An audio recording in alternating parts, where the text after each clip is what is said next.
Buenos días, jóvenes. Bueno, continuamos entonces avanzando. Habíamos concluido con el tratamiento quirúrgico de las hernias gástricas. Hoy vamos a hablar un poco acerca de lo que son las complicaciones de las hernias, tanto duodenales como gástricas. Y de las tres hernias, las complicaciones son generalmente las mismas. Entonces hablamos sobre la perforación de la úlcera.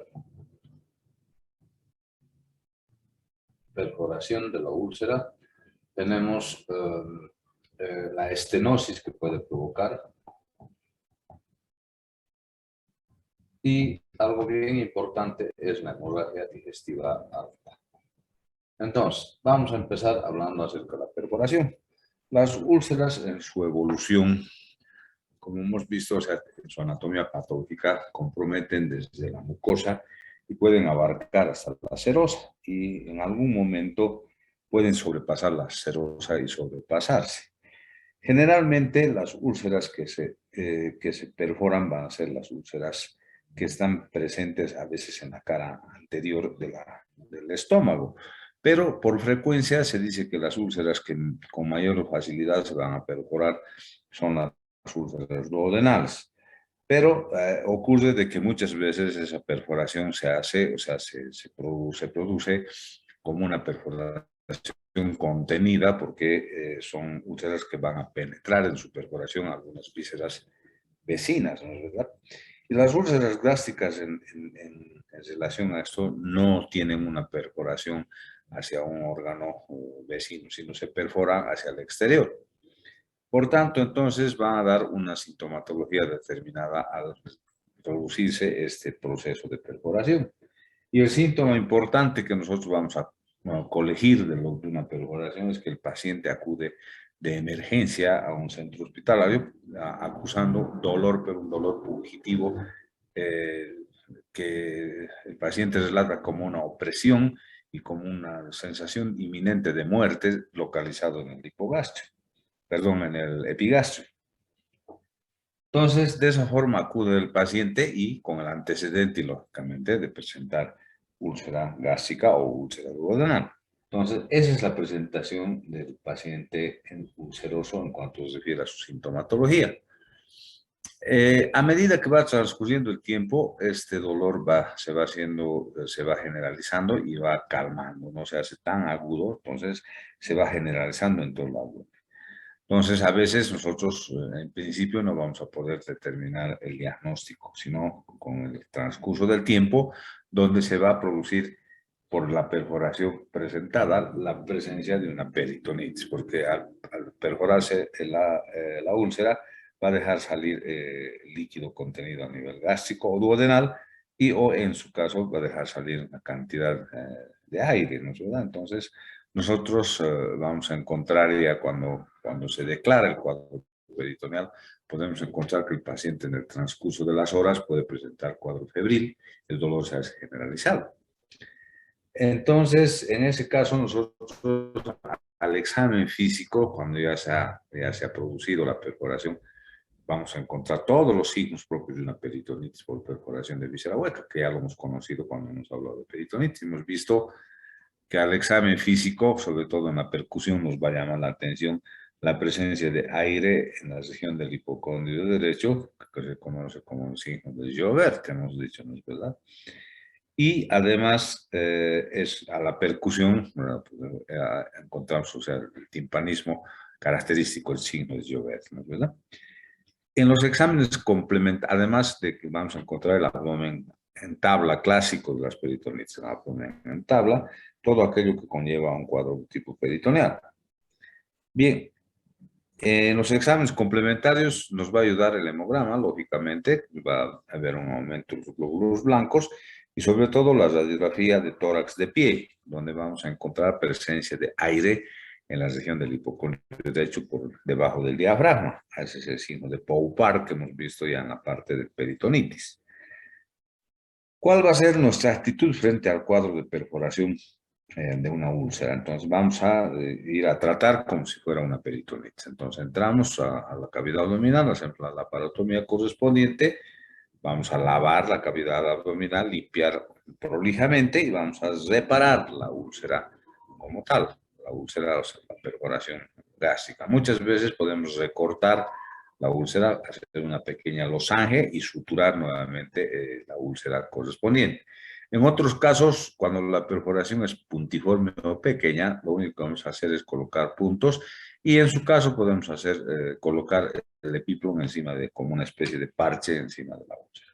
Entonces ese va a ser el tratamiento en cuanto respecta a la perforación ulcerosa. En cuanto se refiere a la estenosis, esta se produce en general, la mayor parte de las veces se va a producir a nivel del bulbo duodenal, donde se asienta la úlcera duodenal. ¿Por qué razón? Porque a medida que va pasando el tiempo, estas úlceras duodenales se hacen crónicas, se hacen úlceras callosas e involucran al esfínter pilórico. Por tanto, estos pacientes van a tener sintomatología propia de un paciente pilorizado.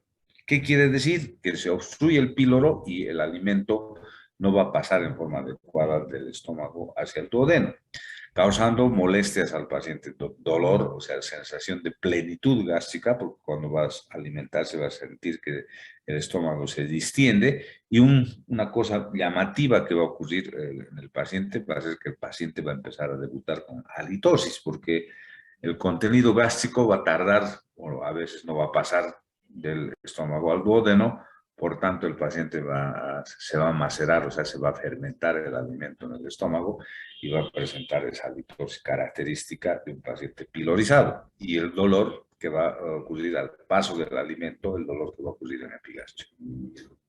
Y frente a ello, con antecedente de la úlcera, lógicamente lo vamos a estudiar. Y el estudio va a ser a través del tránsito esofágico-duodenal, donde vamos a observar que existe pasaje disminuido o en su caso casi abolido del vario desde el estómago al duodeno. Y el estómago va a parecer un estómago distendido, un estómago agrandado.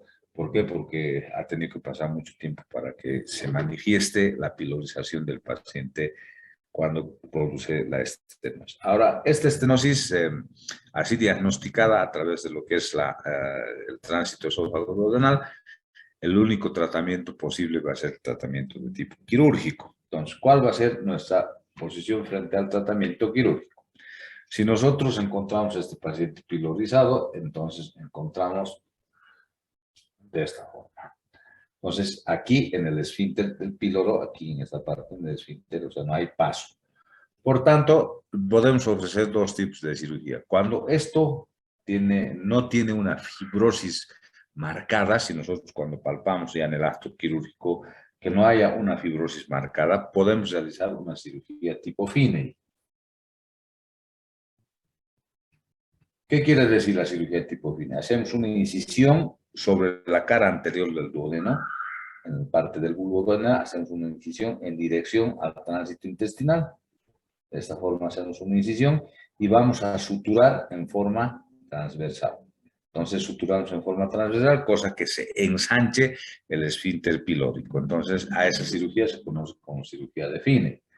Pero si nosotros encontramos que el bulbo duodenal deformado y fibrótico es demasiado duro, o sea, la fibrosis es demasiado sólida, entonces, ¿qué es lo que vamos a hacer? Vamos a hacer que desde el ángulo de Treitz vamos a llevar al intestinal, desde 40 centímetros después del ángulo de Treitz, llevamos el asa intestinal hacia el estómago y vamos a hacer una anastomosis lateral con el estómago. Entonces, hacemos una anastomosis lateral con el estómago. Entonces, hacemos una gastroenteroanastomosis para liberar el estómago, para que el pasaje del alimento lo libere. Y podemos combinar con lo que hemos visto en las cosas, con una cirugía anti-dumping, habíamos dicho, ¿no es verdad? Anti-dumping, hacemos la anastomosis lateral también del IE1 con el IE1. Entonces hacemos esas dos anastomosis para evitar que se acumule alimento en la cavidad gástrica. Entonces tenemos la cirugía de Finney cuando no hay una fibrosis demasiado severa en el antro pilórico o en el píloro en general, o en su caso si hay mucha fibrosis hacemos una gastroenteroanastomosis lateral con una cirugía antidumping. Eso hacemos en cuanto se refiere a la estenosis, que puede producir las úlceras en su evolución. Y por último, debemos decir, la otra complicación resulta ser la hemorragia digestiva alta. Y las hemorragias digestivas altas son complicaciones no solamente de las úlceras, sino también hay otras dos patologías que son propias que pueden dar una hemorragia digestiva. Vamos a tocar desde el punto de vista clínico las tres formas de presentación de la hemorragia. Puede ser la hemorragia digestiva alta producida por úlcera, puede ser hemorragia digestiva producida, primero vamos a ver por varices esofágicas. Vamos a ir de arriba hacia abajo, varices esofágicas, úlcera gástrica o duodenal, y por último tenemos la presencia de úlcera por una gastritis erosiva, aguda. Entonces, desglosando esto, debemos decir que las úlceras se van a manifestar, perdón, la hemorragia digestiva alta se considera toda la hemorragia que se produce desde el esófago hasta el ángulo de Treitz. Hasta ahí se considera una hemorragia digestiva alta, una hemorragia digestiva alta. Y se va a manifestar de diferentes formas. Entonces, nosotros debemos saber que estas hemorragias producidas desde el punto de vista clínico, las varices esofágicas y las gastritis erosivas agudas se van a manifestar por la presencia de hematemesis, porque va a ser sangre no digerida que el paciente va a evacuar a través del vómito, porque es un sangrado masivo en cuanto se refiere a las varices y a la gastritis erosiva. En cambio, la úlcera, el sangrado es en babeo, entonces va a ir sangrando poco a poco, constantemente el paciente, y se va a manifestar cuando hay una pérdida realmente importante de sangre, se va a manifestar con melena, o sea, la presencia de sangre en las heces fecales, de características de que las heces fecales van a tener una coloración negruzca. Entonces, esa fuerza es la presentación de la úlcera, perdón, de la hemorragia digestiva en general. Debemos decir que dentro del cuadro clínico en general de las hemorragias digestivas, debemos decir que se presentan, o sea, cuando la pérdida de sangre, o sea, de acuerdo a la cantidad de sangre, nosotros vamos a poder valorar clínicamente al paciente con úlcera o con hemorragia digestiva alta. Entonces, clasificamos al paciente en 4 grupos. La Sociedad de Cirujanos Americana ha clasificado en 4 grupos. El primer grupo, segundo grupo, tercero y cuarto. El primer grupo, la pérdida de sangre va a ser aproximadamente alrededor de 750 centímetros cúbicos de pérdida sanguínea. El segundo grupo va a ir de 750 a 1250. El tercer grupo de 1250 a 2000. Y el grupo 4 va a estar por encima de 2000 centímetros cúbicos de pérdida sanguínea. Esto equivale a aproximadamente al 15%. Este otro grupo va a estar entre el 15 y el 25%. Este va a estar entre el 25 al 40% y este va a estar por encima de 40% de pérdida sanguínea. Aquí valoramos de esta forma, ese es el valor aproximado. ¿Cómo se va a manifestar? Esto se va a manifestar por frecuencia cardíaca. La frecuencia cardíaca, en este caso, va a estar normal. Aquí va a haber un aumento entre 80 y 100 latidos por minuto. 100 a 120 en el tercer grupo y más de 120 en el cuarto grupo, que va a tener la que llama el aumento de la frecuencia cardíaca. En cuanto se refiere a la presión arterial, aquí va a estar normal, aquí va a estar aumentada, más aumentada, y aquí la presión, perdón, al revés. La presión va a estar disminuida, y aquí disminuida. Entonces va a disminuir la presión arterial. La frecuencia respiratoria va a estar normal acá, va a estar aumentada en el que llaman en el grado 2, aumentada y aumentada. Entonces vamos a ir valorando la presión, la frecuencia respiratoria. La diuresis. Diuresis aquí va a estar normal, o sea, entre 40 y 50 ml hora, ¿no es verdad? Aquí va a estar disminuida, la que se llama la diuresis, va a estar entre 30 y 40 ml. Aquí va a estar entre 25 y 30 y por debajo de 25 en el grupo 4 en general. Va a estar entrando un cuadro de anuria. El estado mental o el estado de conciencia va a estar, el paciente va a estar en estado de conciencia. El paciente va a estar en el grupo 1 ansioso por la presencia de sangre. Se va a asustar el paciente, sobre todo si es una hematemesis, se va a asustar el paciente, va a tener un síndrome de ansiedad. Va a aumentar su ansiedad al transcurso del grado 2, va a aumentar su ansiedad. Aquí va a estar confuso, y aquí va a estar obnubilado. Entonces tenemos el cuadro en el que nosotros vamos a valorar clínicamente lo que es la pérdida sanguínea de acuerdo a la cantidad de sangre que haya perdido el paciente. Bien, ahora bien, cuando se ha producido la hemorragia, nosotros debemos evitar que este paciente, tenemos un lapso de tiempo para evitar que el paciente entre en un shock de tipo hipovolémico. Porque pasado un lapso determinado, se produce la pérdida sanguínea. El shock hipovolémico se puede presentar por 4 causas fundamentalmente. Primero, que los neutrófilos se pueden pegar a la pared vascular y va a disminuir la cantidad del flujo sanguíneo.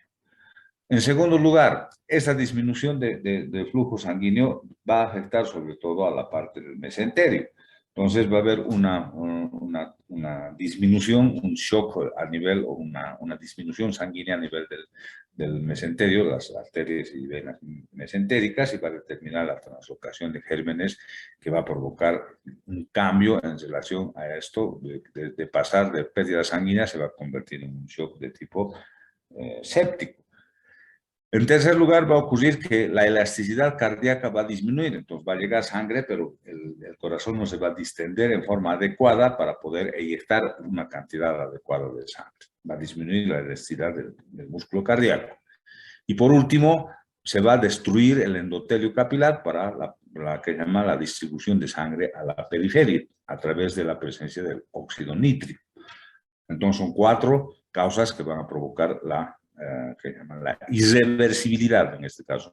Ya no va a ser reversible el hecho de que haya sangrado, se va a entrar en un cuadro de shock de tipo hipovolémico. 1, por el enlentecimiento del flujo sanguíneo, por el pegamiento de los neutrófilos a la pared del vaso. Segundo, o sea, va a haber una disminución a nivel de lo que corresponde ser a la irrigación mesentérica, provocando la translocación de gérmenes. Tercero, va a existir una pérdida de la elasticidad cardíaca, y en cuarto lugar va a haber la acción del óxido nitroso, va a destruir el endotelio capilar y va a evitar, o sea, la perfusión periférica de sangre. Entonces debemos evitar eso. La actuación cuando hay pérdida sanguínea debe ser en menos de 6 horas de la pérdida que ha ocurrido en primera instancia. Bien. Ahora bien, teniendo el diagnóstico, va a ser a través de la endoscopia. Una vez que se ha producido el episodio de hematemesis o el episodio ¿qué llama? De melena, el diagnóstico va a ser a través del que llama de la endoscopia. Lógicamente, o sea, en los casos agudos, a veces la endoscopia es, pues, muchas veces de salvataje, pero cuando el paciente presenta una hemorragia digestiva alta, por varices esofágicas, a veces el endoscopista se ve atado de manos porque el sangrado es tan masivo que inclusive no puede ingresar. Si bien entra el endoscopista con el endoscopio, muy difícil va a ser la visualización de dónde está sangrando, porque el sangrado es como de un pozo petrolero, o sea, un sangrado masivo. Ahora sí es que puede lavar y el sangrado ha disminuido, entonces puede lavar y puede hacer una acción de poder, ¿cómo se llama? Clipar, o sea, las varices que están sangrando en centros que tienen ese tipo de posibilidad, como el Instituto de Gastroenterología, a través de la endoscopia se puede clipar, se puede ligar a través de clips las varices sangrantes. O, en su caso, si es que han dejado de sangrar, inclusive se puede inyectar, ¿cómo se llama? Sustancias que pueden provocar la esclerosis de las varices, como el polidocanol. Inyectado en una varice puede provocar su esclerosis. Entonces, va a ser la actuación frente a una hemorragia digestiva provocada en el esófago por varices. Pero en nuestro medio a veces no vamos a poder realizar ese tipo de procedimiento. Entonces, para eso hacemos una acción de salvataje. Utilizamos la sonda de Sextaken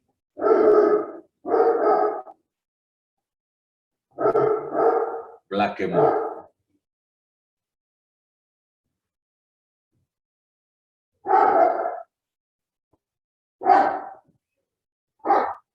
La sonda de Sextaken Blackmore.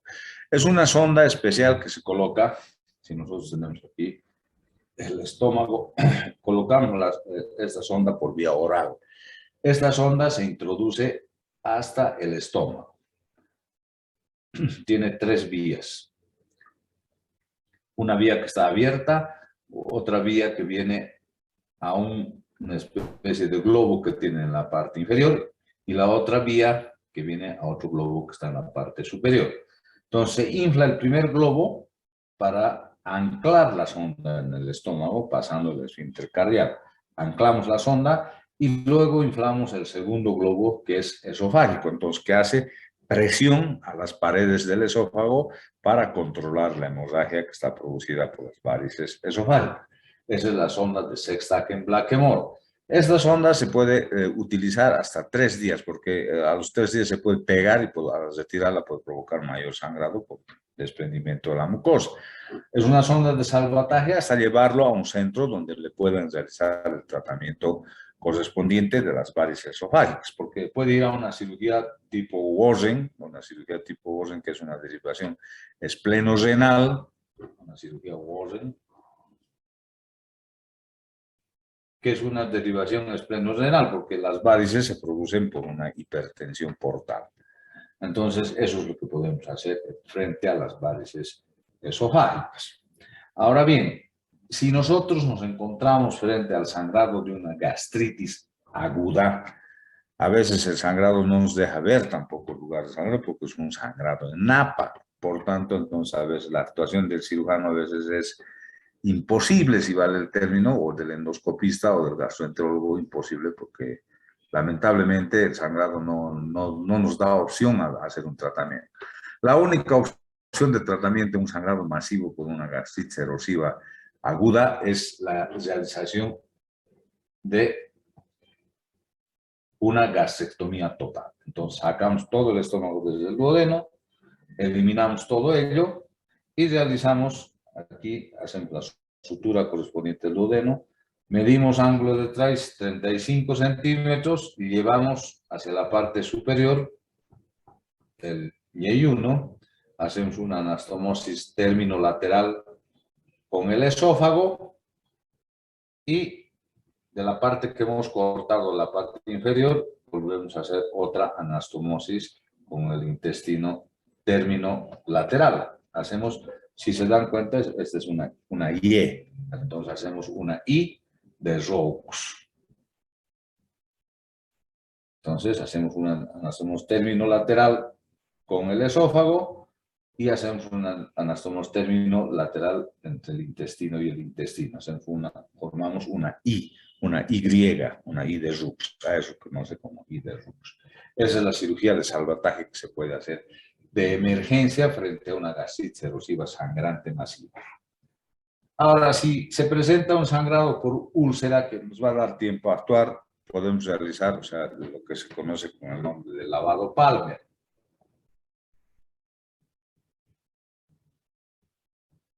El lavado Palmer, que es introducir a través de una sonda nasogástrica solución fría, o sea, solución helada, o sea, para provocar vasoconstricción. Entonces, introducimos al estómago solución helada para que produzca vasoconstricción y empiece a dejar de sangrar la úlcera como tal. O en su caso, después de haber colocado el lavado con agua o con hielo, podemos colocar también, o sea, luego introducir un antiácido para tapizar, si vale el término, la úlcera que está sangrando. Y al paciente compensarlo con cristaloides, además colocarle un anti-H2, que el doctor Vargas seguramente es fanático del omeprazol o el pantoprazol, dar 40 miligramos en bolo, en ampolla. Yo parto de un principio, yo pongo en paralelo, para el sangrado por la úlcera, pongo en paralelo un suero de 500 centímetros cúbicos con 6 ampollas de ranitidina, que tiene 50 miligramos por cada ampolla, entonces estaríamos poniendo 300 miligramos de ranitidina. Entonces hago un paralelo de 500 centímetros cúbicos con 6 ampollas de ranitidina. Entonces el tratamiento que está indicado en la úlcera gástrica o duodenal sangrante. Bien. Si tienen alguna duda, pueden abrir sus micrófonos.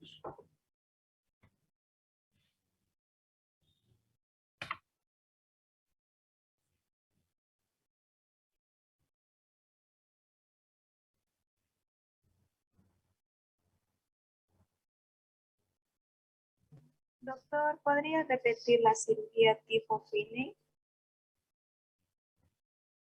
Finney.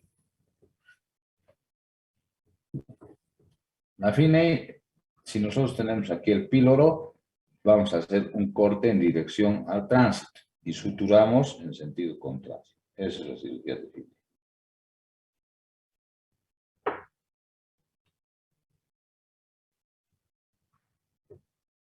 Gracias, doctor. Bien, nos quedamos aquí. Nos vemos el miércoles, jóvenes. Buenos días. Hasta luego, doctor.